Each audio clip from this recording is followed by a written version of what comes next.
If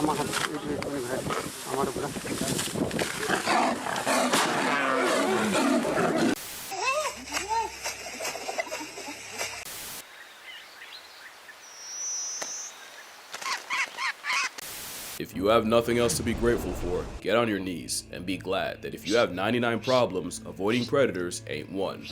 I hope. Otherwise, you should probably get off your knees. Predators have petrified us for as long as cavemen had consciousness, simply off the fact that just seeing one implies many others had to die. But for many, it's not what they can do to you, it's how, and these are the top 10 worst animals to be hypothetically hunted by, and spoiler, it gets a lot less hypothetical as the list goes on. The only rule is, I won't be talking about sea stars or crocodiles, only because I just made videos on both. Trust and believe they're both very qualified to be here. And if that disappoints you, here's a consolation prize. There's a lot of things to be afraid of being marooned on an island. Dehydration, exposure, but most don't consider being culled by crabs. And that's because, outside of remote islands in the Indian and Pacific Ocean, the coconut crab is only found in a very bad trip. Despite its name, coconuts are an insignificant part of a juiced up hermit crab's diet, but that didn't stop nature from equipping them with claws that can splice the fruit open. Besides, their street name is more lore accurate, as they're also called robber crabs, since they'll swarm your camp and carry off anything that ain't nailed down. The problem is, that's also how they hunt.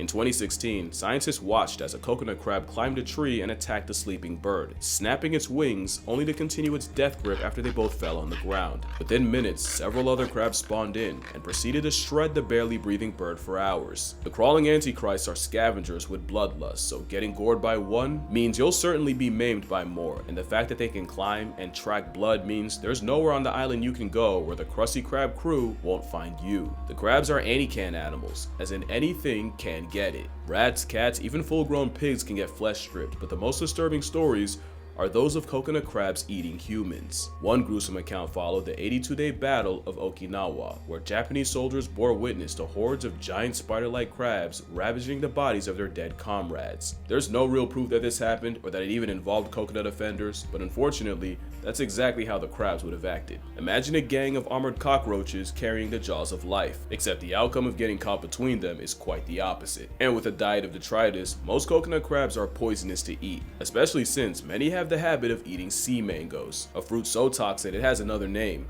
the sardus apple. By far the scariest theory though is that it was coconut crabs that perp-walked Amelia Earhart off the census. Scary because whether she was past tense on arrival or incapacitated a plane crash would not have changed the response by the crabs. And while it's just a theory, the idea that someone's last moments could be spent desperately dragging their crippled body before an army of crabs brutally mutilates them for hours as their suffering only draws more is enough to earn them a spot on this list. And yet, they're only number 10.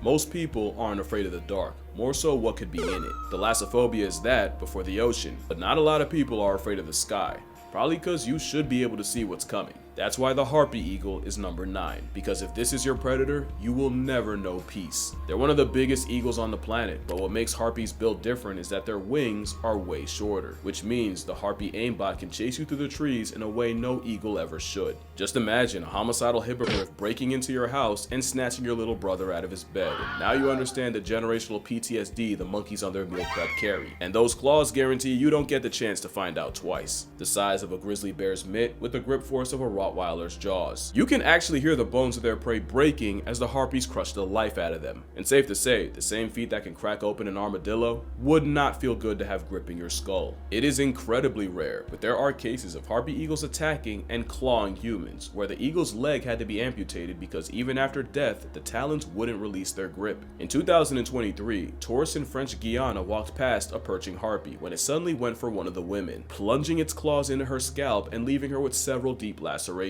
The concept of being jump scared by a plus-size prehistoric Freddy Krueger cockatoo spikes my cortisol, but they rarely go after humans, and when they do, the fault's usually the humans. The next animal not only punished the good deed of one man, it became one of the worst animal attacks in Brazilian history. Australia gets the reputation for being Satan's sandbox, but not enough people give credit to the sheer insanity of the Amazon. What's a jaguar's favorite exercise? Skull crushers. Not to mention you have a Jurassic reject in anaconda, an animal that weaponizes electricity and we all decided that was okay, and a fish that convinced thousands to never pee in a river. Yet the apex predator of the Amazon isn't actually a jaguar. To be fair, the giant river otter is also called the Ariana, or the water jaguar, but with its attitude and aptitude for gang violence, it's more like an unhinged water wolf. That gang mentality is how a group can make a jaguar hit the reverse with no key, and it's already bad enough that the roid weasel can grow to 6 feet long without the fact that they'll also roll in a pack. It's an apex predator that eats mostly fish, but they'll also fold crustaceans, anaconda, and even other river otters will adjust their routine to avoid getting run up on by a crazy-eyed cousin. You don't realize what multiple are capable of until you realize how bad they do caiman. Giant river otters will jump a caiman, overwhelming it until its muscles fill with lactic acid and it's virtually paralyzed. It's been said before, but that is an honest erectile dysfunction, and otter mafia will eviscerate the caiman alive, ripping it to pieces while also sounding like if Rugrats took place in purgatory.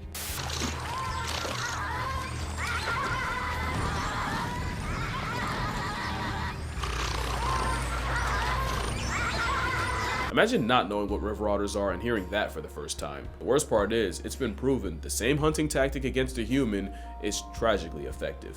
Silvio Delmar Hollenbach was a Brazilian army sergeant who had taken his family to the Brasilia Zoo when a bunch of commotion got his attention. A 13-year-old had fallen into one of the moats and now was being threatened by the animals in it. Hollenbach said, "Don't hold me back," and without thinking, leapt into the pool and lifted the injured kid out. Sadly, that meant the focus of the family of vindictive otters was now on Silvio, and the gang of aggressives dragged the struggling Hollenbach into the water and brutally mauled him in front of his family. Silvio would be pulled out, but the over 100 bite wounds in water that was the equivalent of a microbe mosh pit sealed his fate, as he would die of a nasty infection. Hollenbach was mourned and celebrated by everyone, except the boy he saved, who apparently never even mustered a thank you. The same 13-year-old that got a man turned into a chew toy would be arrested in 2016 after scamming millions worth of pension money, proving that sometimes being a hero only means saving a villain. Getting mauled and borderline waterboarded by water wolverines is a horrendous way to go out, but again, the chances you get got by otters is still low, and for Silvio, it probably would have been zero if those otters didn't just have babies. But the next animal is the mascot of F Around and Find Out.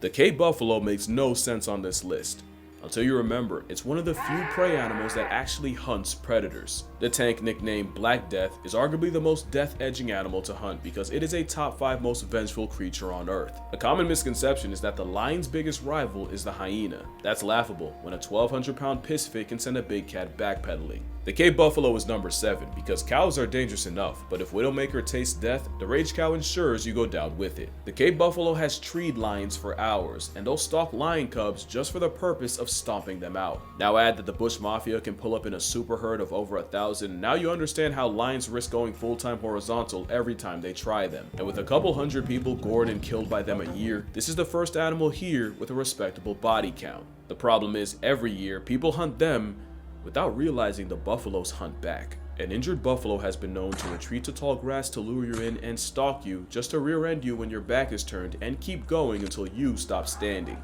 And unlike most herbivores that'll straight up watch you get got, or in some cases gift wrap you themselves, Cape buffalo will spin the block for a predator in an effort 1,000 times John Wick. You know you're dealing with a menace when you're talking about a cow using the honey badger method on a lion, and some people have to be connected to God's Wi-Fi before they understand. Texas trophy hunter Asher Watkins thought it was sweet until his target attacked him first, completely ambushing him. The spite-fueled beef struck Watkins at 35 miles per hour, tearing his chest and stomach open, and he was declared dead in the ambulance. A tragic death, but definitely not unprovoked. Imagine walking through a corn maze knowing you're one wrong turn away from a buffalo same-day shipping you to the Lord like an afterlife Amazon package.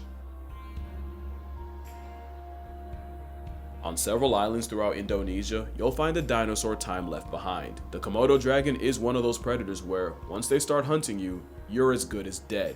The Komodo is everything scary about coconut crabs, but on that Jurassic juice. Komodos will eat everything, and it's why baby dragons will hide up in the trees or even roll around in feces because the adults are highly cannibalistic. The steroid giga iguana also has the unfortunate habit of unearthing human graves and feeding on the long expired remains. The Komodo dragon only has about 12 successful hunts a year, so when one makes you a priority, prepare to spend days tailgated by a murderous monitor lizard.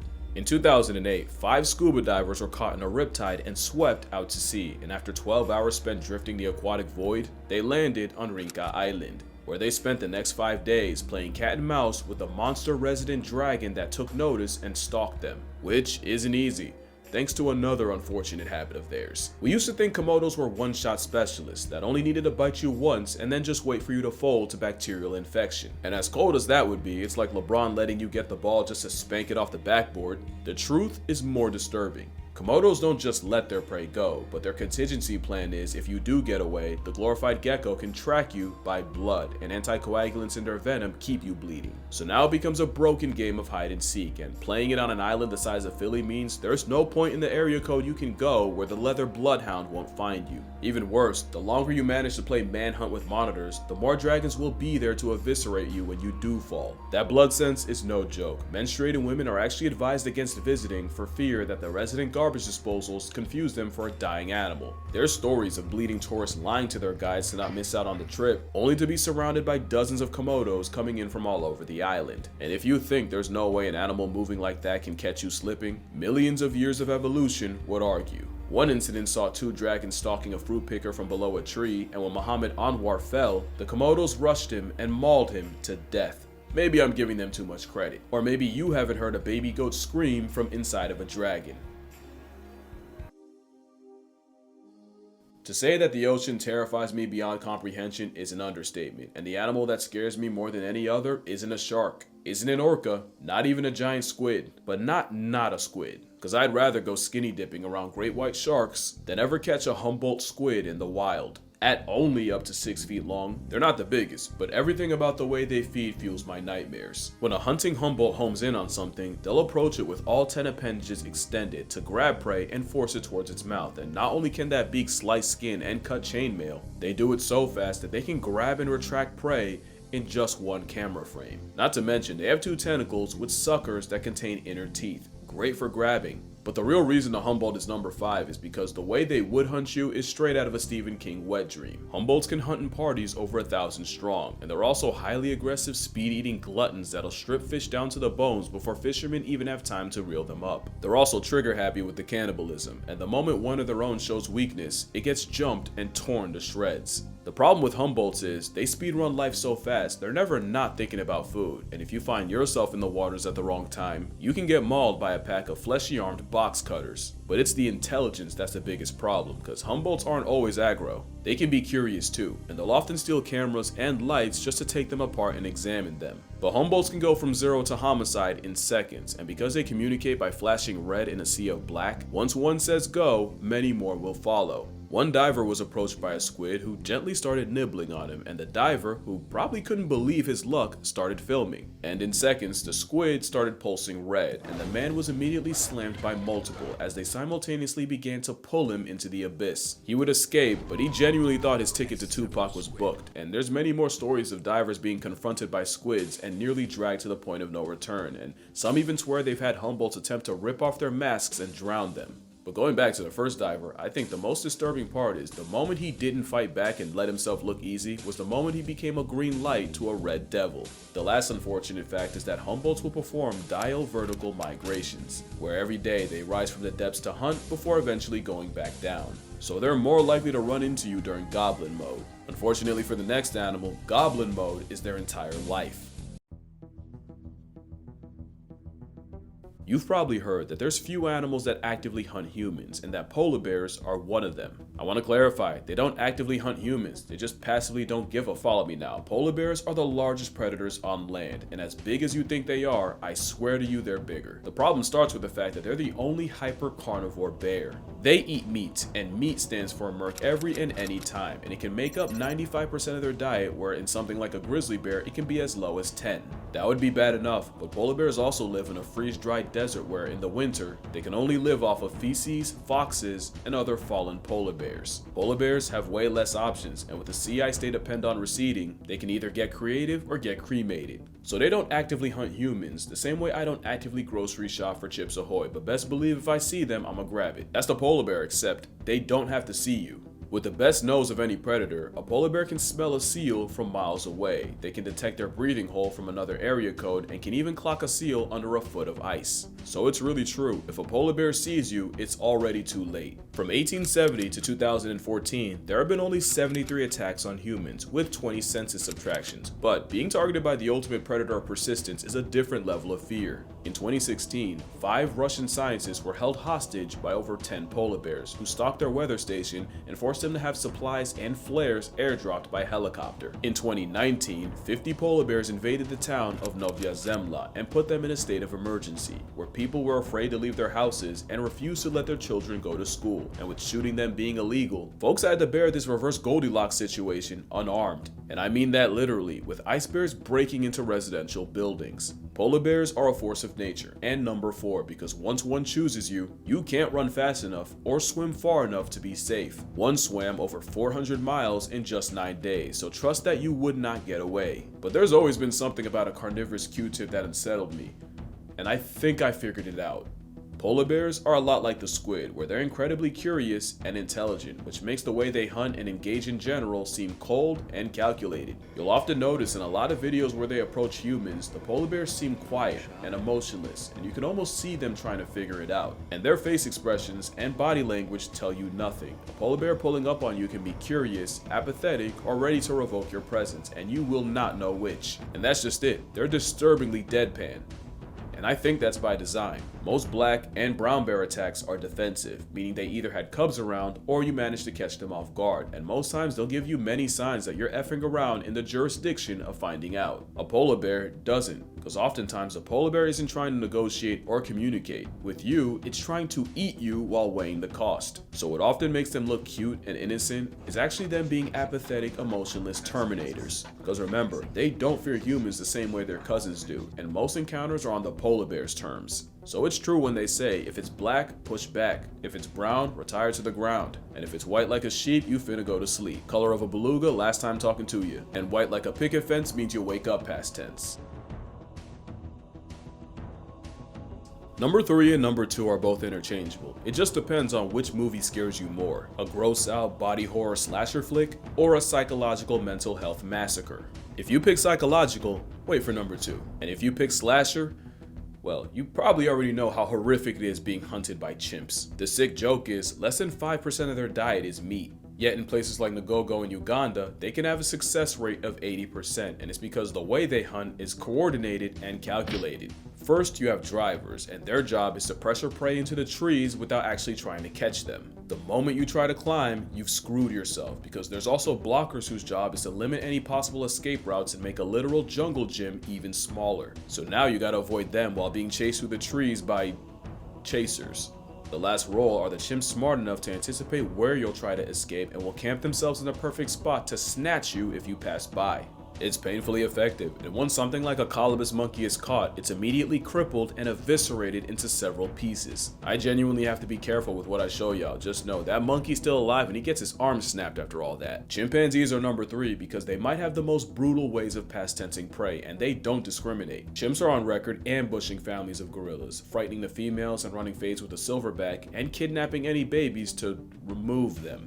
They're not the only babies at risk, and viewer discretion is advised. As habitat loss and food shortages have pushed humans and chimps together, there have been more cases of chimpanzees snatching human children with chilling results. One human toddler was viewer discretion, I mean it this time. One human toddler was grabbed by a big male, and in less than a minute, he broke his arm, beat his head in, and even disemboweled the boy and removed his kidneys. Being hunted by chimps is like playing death tag with parkour-capable pack hunting zombies, but luckily, meat isn't their main food, and attacks are still relatively rare, which is why I have tigers at 2. Tigers don't actively hunt humans, but living on top of each other for centuries is why tigers have the highest human body count of any animal on this list. Folks traditionally wore masks backwards in order to discourage the tiger into thinking he had lost the element of surprise. But it's believed the trick was spammed too hard, and now the tigers are catching on. But intelligence is the second scariest thing about them. Number 1 is, they are the most vengeful animals on the planet. Black Death be damned.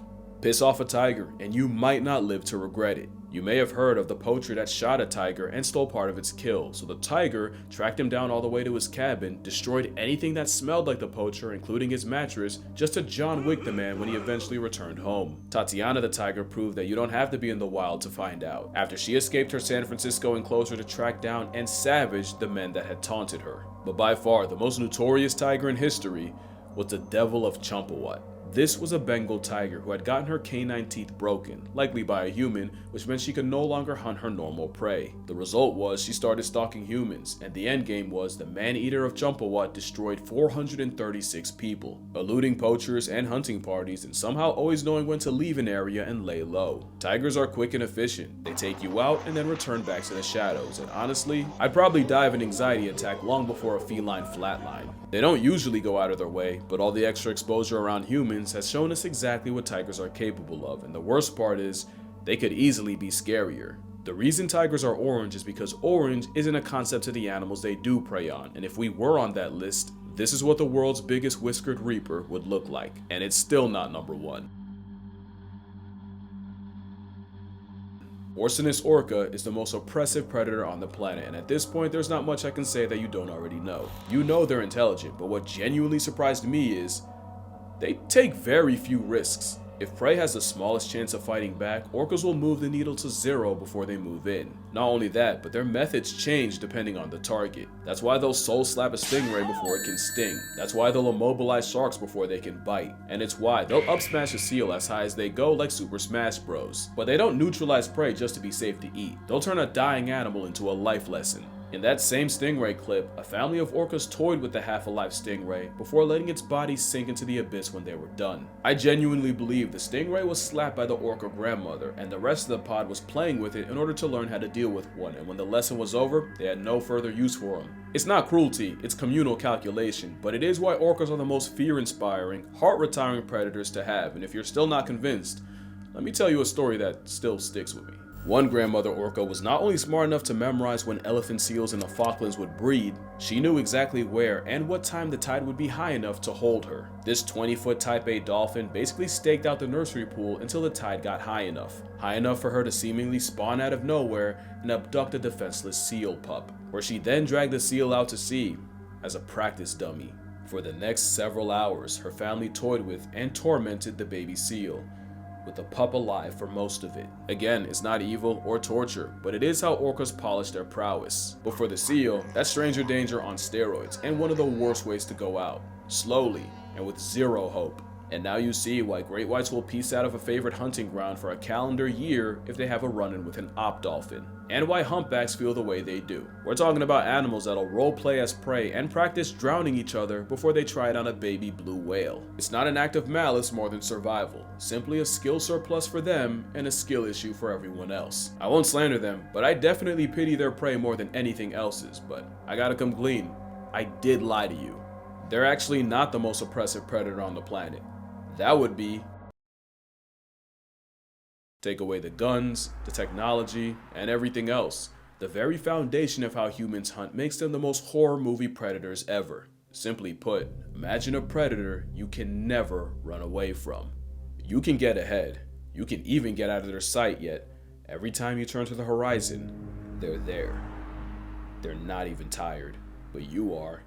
You're exhausted, you're thirsty, and about to drop from heat stroke, yet there they are, not missing a beat, barely breaking a sweat. Hell, you can't even sweat, not like them, and it's killing you. You look in the distance, and to your dismay, here they come again. But this time, you don't have the strength to get back up. They're slow, but persistent, like an immortal snail that never stops. They run you into the ground, waste you without even touching you, and come sunrise, they're ready to do it all again. You just won't be there to see it. They're finally here. They literally walk you down knowing you're at your limit. One raises its stick, you close your eyes, you'd breathe your last breath, but they took all you had left, just like they take everything else. Your story's over, but the ending was authored long before you first ran. It's not your fault, it's not evil or a crime, but it is what happens when you meet the scariest predator of all time.